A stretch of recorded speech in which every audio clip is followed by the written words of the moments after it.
sure you have to go through the Errol Spences, the Terrence Crawfords, those guys that have the titles. Yeah. Who's somebody in and around your vicinity, that you want to challenge your strength. You have to elevate from here on. So who's somebody in and around your division that you like to challenge? As of right now, Mm-hmm.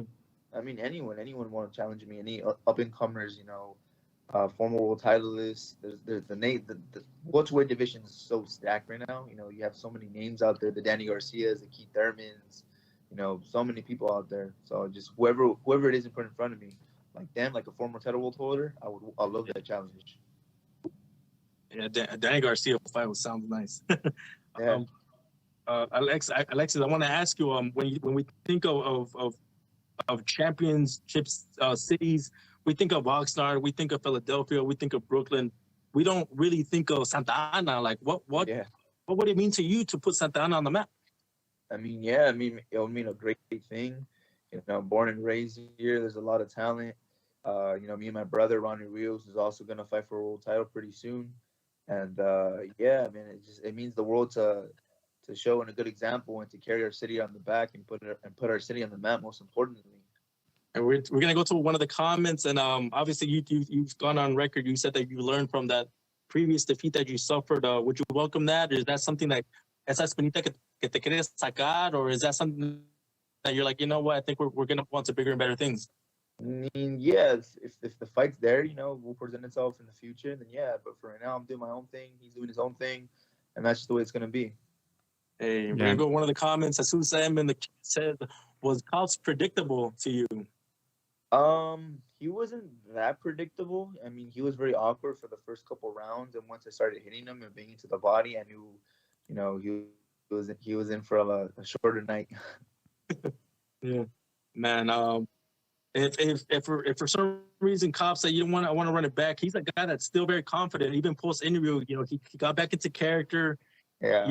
It seemed like if he didn't even lose, but is that something that you would see down the line if he picks up some wins, if he racks up some wins, he looks good and he calls you out? Would you like to see that again, or do you think that's one and done? I mean, you never know with boxing. Just I don't know. I don't see it running back anytime soon right now. You're like, if the money is right down the line, if he looks good, huh? Yeah, if the money makes sense, then yeah, But as of right now, no. Alexis, did you guys obviously you guys exchanged many words before the fight? How was it after the fight? Yeah. I didn't really get to talk to him. I saw him. I said what's up, but I feel like I was kind of far away where he didn't recognize it was me. But he posted something on social media saying like he wants to run it back, and I don't know. He just went on a rant, so I was like, he tagged me in it, so that's how I saw in my direct message. So I just liked his message. I didn't repost or anything, Okay. and he just he put the little prayer emoji, he put that, and I liked that too, and I put God bless, and then he just put you too, and that was just it. Yeah, there was talks before the fight that one of you guys could have stepped up and replaced Virgil and taken on McKinson. Is that something that interests you immediate after this, or do you feel like McKinson still has to make a name for himself a little bit more over here? No, I mean McKinson's ranked number 3 in the WBO, so he's already climbing up. He's ahead of me. He doesn't have to make a name for himself. But if the fight makes sense, like I said, then yeah, we'll go on with that. McKinson's a great fighter. I actually got to talk to McKinson during fight week. I give him respect, man. He's a tremendous fighter, very slick, awkward fighter as well. He's a southpaw, and we exchanged some words. He's a cool dude, and we talked about if we were to fight, we'll do it. He wants to do it in Vegas, but I want to do it in UK. But wherever makes sense. Okay. Another fight in the welterweight division that has all eyes on it is Yordenis Ugas taking on Errol Spence Jr. Do you have a prediction for that, or what are your thoughts on that fight? I mean, Ugas, he shows that he's no walk in the park when he beat Manny Pacquiao. He outboxed Manny Pacquiao. He pretty much made him look a little average, and that's the living legend right there. So you can never take that away from Ugas. And then Errol Spence was just a beast. He's a monster. Him and Terrence Crawford are the boogeyman in the division.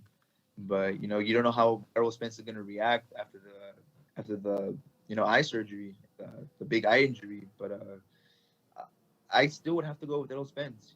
He's just a beast. Hey, Not a bad now I'm gonna prediction. pose you this question. Everybody obviously wants to. I'll go, Gio. No, I just said not a bad prediction. I agree. Yeah. I'm gonna pose you this question, Alexis. Obviously, everybody wants to see Terrence Crawford versus Errol Spence Jr. And everybody always has a prediction. The media, journalists. I want to ask your prediction from a fighter that's in that division. Who do you think wins if those guys ever go at it? Damn, I don't know. That's a good question. Errol Spence is a technician. He's an aggressive boxer. He likes to break down the body, use a jab, very nice. He has good reach, punches hard. But Terrence Crawford, he just adapts to any style. So, damn, I don't know with that fight, honestly. It's a 50-50.